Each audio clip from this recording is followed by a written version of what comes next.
Alright, in this video, I'm going to show you exactly how to install extensions in Inkscape step by step, so you can unlock new tools, filters, generators, and automation features that are not included in the default installation of Inkscape. If you have ever downloaded an extension but had no idea where it should go or why it was not showing up inside the extensions menu, don't worry, because in the next few minutes, I'll walk you through the entire process, from finding the extension to installing it correctly and making sure it appears inside Inkscape. If this tutorial helps you, please take a second to hit the like button and subscribe to the channel for more simple design and software tutorials. First, open your browser and go to inkscape.org/gallery=extension. This is the official extension gallery where developers publish tools created for the Inkscape community. Once the page loads, you can browse or search for the extension you want. Some extensions add new effects, some generate patterns, and others automate repetitive design tasks.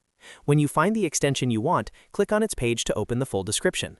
Here you'll usually see screenshots, instructions, and a preview image of the extension. Now, this part is important. In many cases, the preview image itself actually contains the download link, so when you click on the image, the extension zip file will automatically start downloading to your computer. Once the download finishes, go to your Downloads folder and unzip the file. After extracting it, you should see a folder that contains files such as .inx and .py. These files are what Inkscape uses to load and run the extension. Now, keep that folder ready because we need to move it into Inkscape's extensions directory. Next, open Inkscape on your computer. Once it launches, press Ctrl+Shift+P on your keyboard to open the Preferences window. Inside the Preferences panel, look at the sidebar and click on System. This section shows you the internal folders that Inkscape uses, including where extensions are stored. Find the field called User Extensions and click the Open button next to it. When you click Open, a system folder will appear showing the exact location where custom extensions should be installed. All you need to do now is drag and drop the folder you extracted earlier into this User Extensions directory. Make sure the folder you move contains the extension files like the .inx and .py files directly inside it. Once the folder is placed there, the installation is basically complete, but there is one more important step. You need to restart Inkscape so the program can detect the new extension. Close Inkscape completely and then open it again.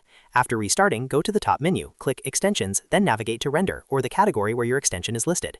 When you click the extension, a settings dialog will appear where you can adjust the available options. Once you're happy with the settings, simply click Apply, and Inkscape will run the extension on your selected object or document.